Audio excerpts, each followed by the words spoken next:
Okay, a lot to go over here real quick. I just want to keep this video down to about 5 minutes so I don't put you all to sleep. I'm just going to talk about the clipper system that's coming through here. You can see that the totals are definitely heavier in the Michigan area, along with the Northwest Indiana area here, the Michigan area over in here. That's due to lake enhancement. Remaining areas, Wisconsin, Illinois, this part of Indiana, you're probably going to see 2 to 3 inches for the most part. Maybe a little less up in Wisconsin where you see 1 to 3, but for the most part, 2 to 3 is going to be pretty common just due to the duration of this event. I think Indianapolis sees a little bit more over in here just because I think it'll snow longer. It might be a little bit more. I think there's a little bit more energy down there, so that they're probably looking around 2 to 3, maybe 4 inches down in the Indy area. The biggest area you have to look out for, like I said, is again up in Michigan and north central and northwest Indiana. Lake and Porter County right here, right on the edge of where that lake snow pivots west. Right now, Porter County's looking to get, they're right in the 3 to 5, 4 to 6 range. Lake County's, 3-4 inches as well. But that could change significantly if the lake snow kind of stays more out in LaPorte County. But if the lake snow pivots a little bit more east into here, then the totals will increase rapidly. For right now, I'm going to go with 2 to 4 inches for Lake and Porter County. I would say maybe the far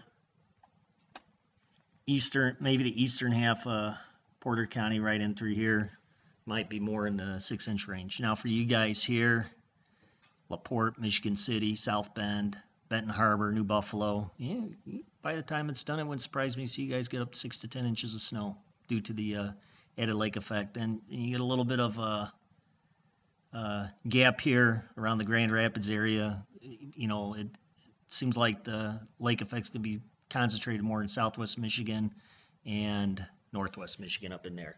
So that's kind of what we're seeing here. The Canadian model is a little bit that's the wrong one, but I'm gonna shrink the hours down here. It's a little bit less aggressive in Indiana. You see a little bit, let me get this map here. You see a little bit lower totals because, as you see here, the pivot, Canadian does not pivot west. It keeps it more concentrated in the Michigan and LaPorte County.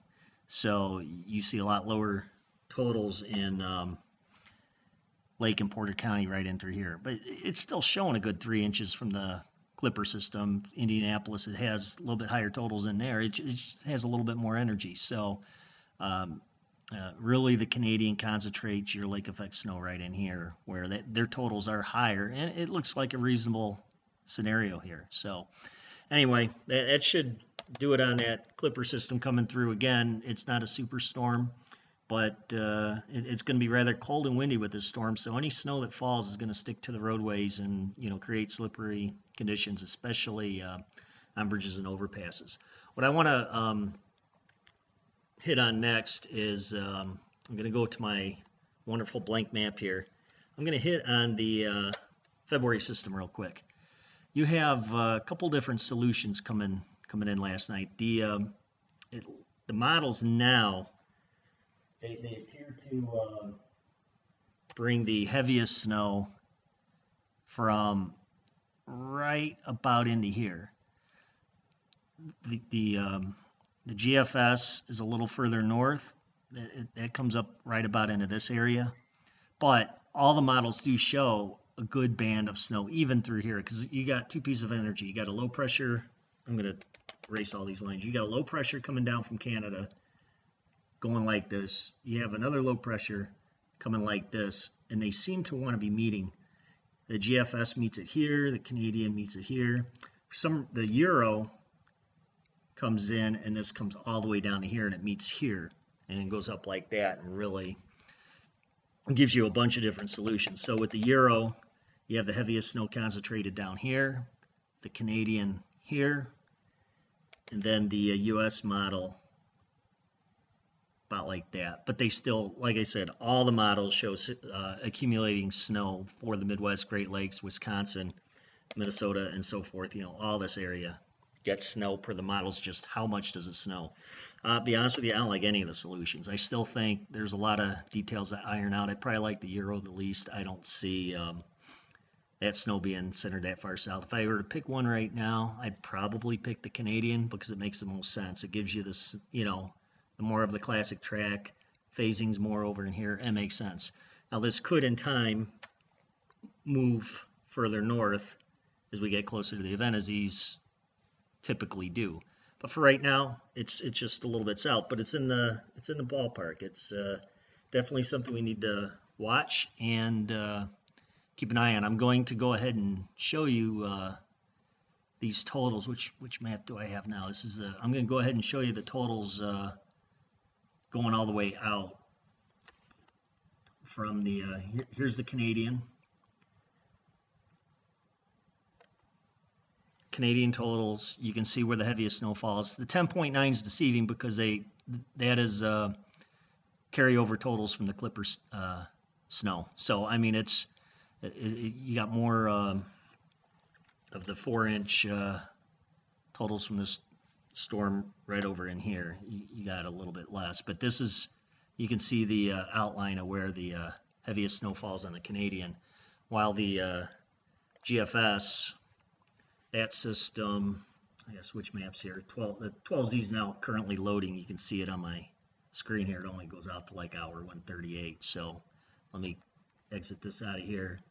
I'm going to go, and the GFS is kind of, it's kind of crazy, but it has a significant amount of that lake effect snow in here. That's why that looks a little weird, the banana shape.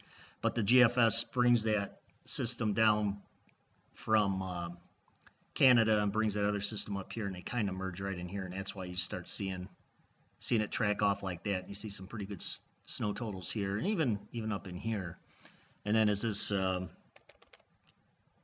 thing goes east and comes through here, it really bombs out. You can see on the edge of the picture, it really bombs out as it heads toward east, toward the Appalachian Mountains. So for now, like I said, it's definitely a system to watch, and I'll keep you guys all up to date.